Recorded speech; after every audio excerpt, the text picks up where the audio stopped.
প্রিয় দর্শক, সবচেয়ে বড় গ্রাম চাটগ্রাম আমার প্রাণ। এই চ্যানেলটির পক্ষ থেকে জানাই আপনাদের আন্তরিক অভিনন্দন ও শুভেচ্ছা। প্রিয় দর্শক, আমরা প্রতিবারের মতো এইবারও একটি সতর্ক বার্তা নিয়ে এসেছি। আমরা যারা শহরে বসবাস করি, বিভিন্ন মোড়ে মোড়ে যে ট্যাক্সি স্ট্যান্ড গুলো আছে, সেই ট্যাক্সি স্ট্যান্ড গুলোর যে ট্যাক্সিগুলো দাঁড়িয়ে থাকে ঠিক রাস্তার মাঝখানে, রাস্তার আশেপাশে দাঁড়িয়ে থাকে না, রাস্তার মাঝখানে তিনটা চারটা বা পাঁচটা গাড়ি দাঁড়িয়ে থাকে। তখন এই দাঁড়িয়ে থাকে যে ট্যাক্সিগুলো আছে, ঠিক পিছন থেকে ট্যাক্সিকে ক্রস করে যখন যেতে থাকে, ঠিক সামনাসামনি আসার পরে দেখে যে ট্যাক্সির সামনাসামনি আইল্যান্ড, যে আইল্যান্ডের কারণেই একটি বড় ধরনের দুর্ঘটনা ঘটতে পারে।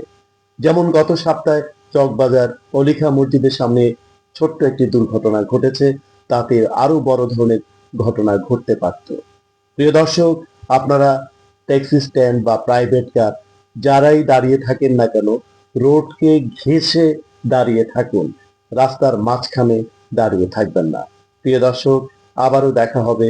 ধন্যবাদ।